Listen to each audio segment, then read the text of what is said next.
아동보호 전문기관에 계신 관장님을 이렇게 모셨습니다. 대전광역시 아동보호전문기관에서 근무하고 있는 김환재라고 합니다. 그 만 18세 아동들에 대해서 이제 가정 내에서 학대가 있거나 아니면 뭐 성인이나 보호자가 아이를 때리거나 폭행하거나 했을 때 저희가 개입을 해서 아동에 대한 보호와 그리고 상담과 그리고 뭐 사후 서비스까지 같이 하는 그런 기관입니다.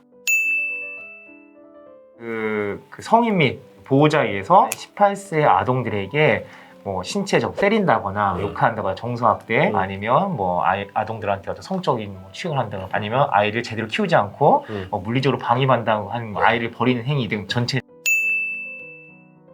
10% 이상이 행위자가 부모시거든요. 80%나 돼. 네. 방임 같은 경우에는 뭐 90%가 친부모에 의해서 발생을 한다라고 이해하시면 될 것 같고요. 네. 그리고 보면은 제가 언론에 나오는 심각한 학대 행위자 분들 빼놓고 제외하고 실제적으로는 우리가 만나는 분들은 그런 우리가 일반적으로 중범죄자들 뭐 살인자 분들을 만나지 않잖아요. 그것처럼 그렇죠. 네, 우리가 일상적으로 뭐 아동 학대가 이렇게 심각한 것만 알고 있지만 그렇지 않은 상황도 굉장히 많은데 거기서 들여다보면은 뭐 가족 내 여러 가지 뭐 요인들이 있을 거 아니에요. 그런 스트레스, 뭐 아동의 뭐 어떤 개인적 요인이 있을 테고 그리고 뭐 이제 어떤 부모님의 요인도 있을 테고 여러 가지 뭐 경제적인 어려움도 있을 테고 최근에 뭐 코로나 때문에 뭐 가정에 같이 오래 있는 시간이 생기다 보면은 그래 막 짜증나고 거기서 스트레스에서 학대가 생길 수 있는데 뭐 그렇게 뭐 발생할 수 있는 뭐 어떤 고위험이 아니라 뭐 일상적에서 누구나 충분히 학대 행위자가 될 수도 있다라고 이해하시면 될 것 같습니다. 체벌과 훈육의 차이가 뭐라고 생각하세요?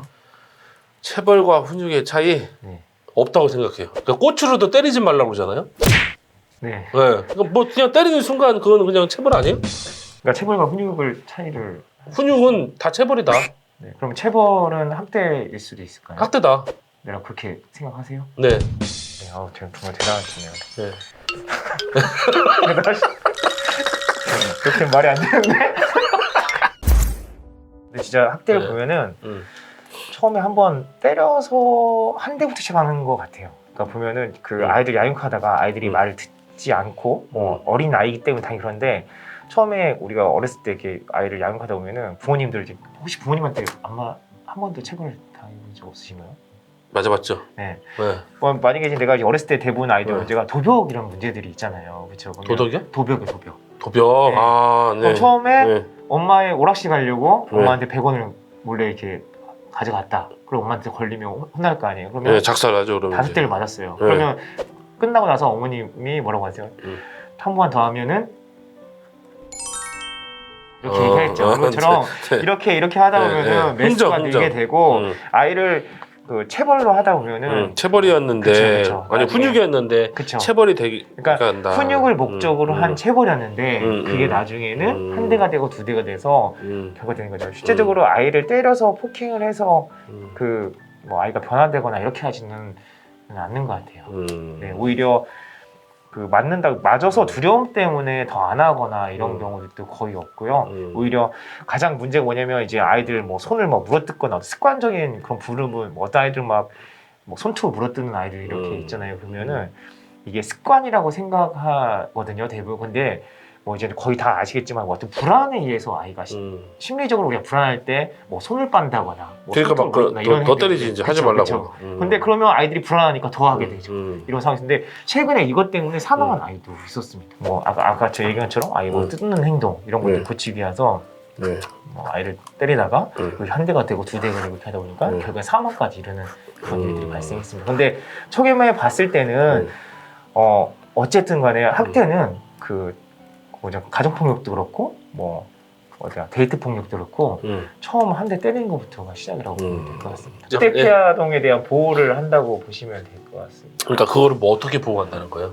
학대를 막 당한 애들을 전문적으로 보호한다는 게 그러니까 만약에 제가 만약에 아동학대가 신고가 될 거 아니에요. 이 아동 스스로가 신고할 수도 있고 아니면 뭐 이웃이나 주변에서 아동을 신고할 수가 있는데 그 아동을 신고하면은 그 아동학대 신고는 112입니다. 그건 아시죠? 어디가? 112. 112. 네. 경찰? 네네. 112 신고가 돼서 경찰분이 이제 아동학대 뭐 어떤 아동이 옆집에서 받고 있다. 그럼 우는 소리가 들린다라고 했을 때 경찰에서 뭐 급한 상황이면 출동을 하고 이제 그 아동학대 경찰의 APO라고 아동학대 전담 경찰관분이 있습니다. 그분이 저희 아동보호전문기관에 통보를 해서 저희 같이 동행해서 현장에 가서 아이를 만나고 상담을 하는데 그래서 아이를 만나고 상담을 했을 때 뭐 쉽게 해서 뭐 심각한 상황이다라고 얘기하면은 저희가 아동을 따로 분리해 상담하면서 심각한 상황이면 아동을 강제로 보호자의 동의 없이 어떤 법적 권한으로 분리를 합니다. 분리. 네. 그래서 아이를 분리를 해서 아이를 보호할 수 있는 학대 피해 아동 쉼터나 친인척 있으면 친인척이라든지 어쨌든 그 행위자와 이렇게 분리를 하게끔 하고요. 그리고 행위자에 대해서는 뭐 접근금지를 한다든가 이렇게 해서 일련의 이게 과정이라고 보시면 될 것 같습니다. 그 이후에 뭐 분리해서 끝이 아니잖아요. 그래서 아동이 뭐 학대 이후에 뭐 후유증도 있을 수 있고 어떤 상처도 있어서 뭐 병원에 가서 아이를 치료한다거나 아니면 아이 심리 검사 이후에 아동이 많은 치료를 한다든가 진행을 하고요. 그러면 그 이후에 또 행위자분 같은 경우에는 뭐 경찰 조사를 받을 수 있고 뭐 심각한 경우에 경찰 조사를 받아서 뭐 처벌도 받을 수 있고 그렇죠. 뭐 심각하지 않은 뭐 경우에 그 조사도 보면 알겠죠. 그래서 뭐 부모에 대해서 뭐 법적으로 강제로 상담을 받게 하거나 이렇게 하고 강제 상담. 그렇죠. 네, 법원에 그렇죠. 네네 그 이후에 뭐 집에 갈 수 있고 상황이 아까 얘기한 것처럼 뭐 고의적이가 아니고 실수에 의해서 아이를 양육하다 보면은 뭐 이게 폭행이 될 수 있고 실수라고 표현하기 좀 그렇지만 이게 경중에 따라서 나는 체벌이 아니라 훈육이라고 생각했다.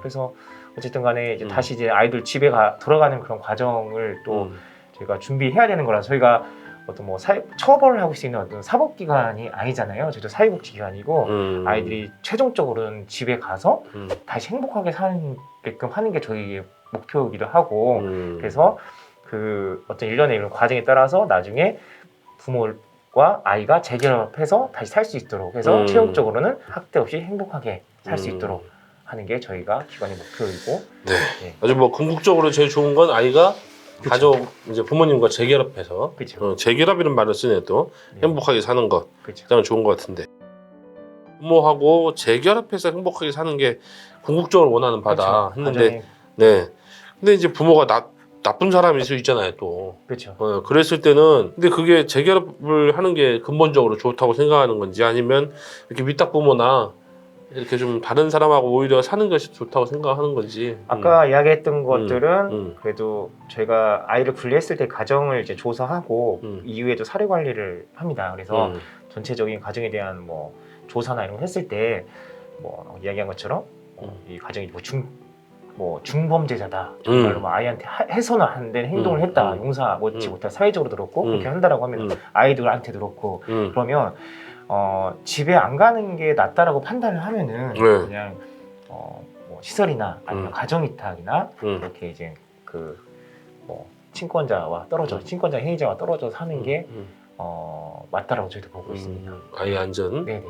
그러니까 80% 이상이 친부모에 의해서 발생한다고 얘기했잖아요. 근데 저희가 아동 성범죄가 있을 때 가정 내에 일어나는 그런 성범죄를 굉장히 많이 접하거든요. 성학대를 친권 본질적으로 친권 제한뿐만 아니라 상실까지도 시킬 수 아이가 다시는 그 행위자의 아빠와 살지 않도록 그렇게 하는 게 좋을 수 있죠. 근데 그 외에 근데 그게 퍼센트 따지면 굉장히 많지가 않습니다. 그래서 제가 이게 여기서 이야기 쓰면서도 좀 오해할까봐 그런 게 행위자라고 해서 이렇게 얘기했지만 모든 이렇게 중범죄자가 아니다. 우리가 너무 극악한 사례만 그렇죠. 봐서 그런 거지. 나쁜 사람이다라고 실제로 그런 건 아주 조금밖에 안 된다. 근데 이제 언론에 나고 매스컴에 나기 때문에 그렇지 너무 엄청난 일이니까 그렇죠. 매스컴에 그래서 제가 신고됐을 때 가면은 대부분 부모님들이 하는 얘기가 아니 나 TV에 나온 사람 그런 사람이 아닌데 내가 그 나쁜 짓 했냐라고 말씀을 하시는 분이 대부분이세요. 대부분은 어떤 사례들이에요? 대부분이면 제가 양육하다 보면은 뭐 정말 별일이 다 있잖아요. 아이를 키우다 보면은 정말 양육간에 이제 갈등이 발생하는 경우가 있는데 아이가 만약에 뭐 밤늦게 들어오거나 뭐 10시까지 들어야 되는데 뭐 새벽 1시에 들어온다거나 뭐 근데 이제 미성년이면 그러면 안 되지만 술 먹고 들어온다고 하면 손이 한 대 두 대 때리다 보면 이렇게 해서 신고되는 경우들도 굉장히 좀 많고요. 그럴 수도 있을 것 같아요. 요즘 아까 얘기했지만 코로나 때문에 올해 초에 그 아이들과 같이 늦게 일어나고 그러니까 일어나라고 부모님이 하니까 안 일어나고 뭐 이런 경우에도 그러다 보면 옥신각신 하다가 신고되는 경우도 있고 어떤 아이들은 뭐 이제 본인이 이제 뭐 집에 들어가면 혼날 것 같으니까 뭐 그런 아이들도 있고 그래서 그러니까 우리가 일상적으로 흔하게 발생하는 일일 수도 있고 그냥 아들 딸 이제 부모 자식 간의 실강이가 좀 과하게 생기는 그 정도 에서도 신고가 들어오는 게 그래서 저희가 음. 일회성이라고 이야기하는 경우도 있고 뭐 일회성 학대라고 얘기하는데 어쨌든 학대는 학대니까 뭐 학대라는 표현 말고는 다른 방법이 없습니다. 일회성이든 뭐 그래서 저희 안에서는 뭐 집중 사례 관리냐 아니냐 이렇게 또 뭐 경중을 나눌 수 있지만 뭐 학대는 학대라고 이렇게 말할 수 그쵸. 없어요. 학대는 학대죠. 네네.